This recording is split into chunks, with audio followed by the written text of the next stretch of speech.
সন্ধ্যাবেলা একটু কফি বানিয়ে নিয়েছি।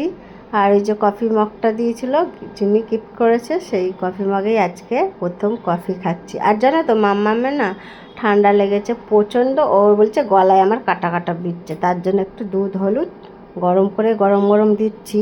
ও ভাবছে কী বলুন তো গরম, তো বলছে এক ঢোক খেয়ে এখনও তো আমার ঠিক হলো না। আমি বলছি একটু কি ম্যাজিকের মতন কাজ করবে বলো, খেতে হবে তো পুরোটা। তার জন্য আমি বললাম খুব একটা গরম নেই, হালকা হালকা গরম আছে, খাও।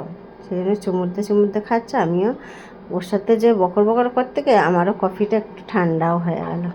চলুন খেয়ে এখন গাটা ধুয়ে ফ্রেশ হয়ে নিলাম। সন্ধ্যে তো দিয়ে দিয়েছি, সন্ধ্যে দিয়ে এবার ভাবলাম আজকে কাল তো বৃহস্পতিবার, তাই ভাবলাম ঠাকুরগুলোকে আজকে সব পরিষ্কার করে মন্দিরটা পরিষ্কার করে গুছিয়ে রাখি। আগের বৃহস্পতিবারে তো ঠাকুরগুলোকে জামা কাপড় চেঞ্জ করিনি, তাই ভাবলাম আজকে করে রাখলে কালকের এই কাজটা অনেকটাই সুবিধা হবে আর অনেকটা আমার এগিয়ে যাবে। বৃহস্পতিবারের কাজটা তো বেশিই থাকে, আর ঠাকুরগুলোর মুখগুলোও কেমন একটা লাগছিলো, তাই ভাবলাম একটু পরিষ্কার করে নিই।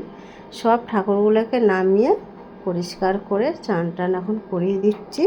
আর জানো তো এইসব ঠাকুর কী বলুন তো, পরিচর্যা না করলে না দেখতেও ভালো লাগে না। এগুলো ভীষণভাবে পরিচর্যা করতে হবে, তবেই দেখতে ভালো লাগবে। যেমন ভালো লাগে তেমন খাটনি।